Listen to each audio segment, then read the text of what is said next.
معزز سامعین و ناظرین، السلام علیکم۔ ایک شخص کشتی لڑنے کے فن میں مشہور تھا۔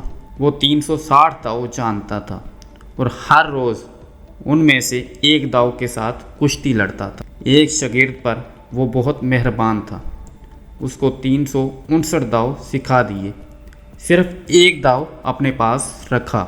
وہ نوجوان کچھ عرصہ میں زبردست پہلوان بن گیا اور دور دور تک اس کی شہرت پھیل گئی۔ ملک بھر میں سے پہلوان کو اس کا مقابلہ کرنے کی جرأت نہ ہوتی تھی۔ ایک دفعہ اس نوجوان نے اپنی طاقت کے زعم میں بادشاہ وقت سے کہا، استاد کو جو مجھ پر فوقیت حاصل ہے وہ اس کی بزرگی اور تربیت کے حق کی وجہ سے، ورنہ قوت اور فن میں اس سے کم نہیں ہوں۔ بادشاہ وقت کو اس کی یہ بات پسند نہ آئی اور اس نے استاد اور شاگرد میں کشتی کرانے کا حکم دے دیا۔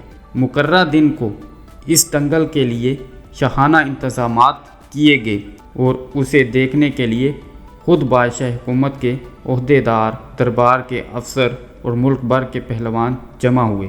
نوجوان مست ہاتھی کی طرح دنگل میں آیا، ایسا معلوم ہوتا تھا کہ وہ پہاڑ کو بھی اکھاڑ سکتا ہے۔ بوڑھا استاد سمجھ گیا کہ نوجوان شاگرد قوت میں اس سے بڑھ چکا ہے، تاہم وہ اس داؤ کا توڑ نہیں جانتا تھا۔ استاد نے اس کو دونوں ہاتھوں سے سر پر اٹھا لیا اور پھر زمین پر پٹخ دیا۔ ہر طرف واہ واہ کا شور مچ گیا۔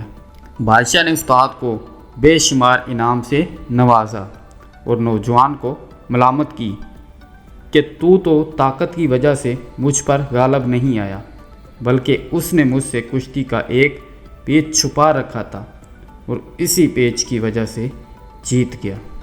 پیارے دوستو، یہ ویڈیو اگر آپ کو پسند آئی ہے تو اس کو لائک کر دیں اور اپنے پیارے دوستوں کے ساتھ شیئر کر دیں۔ بہت شکریہ۔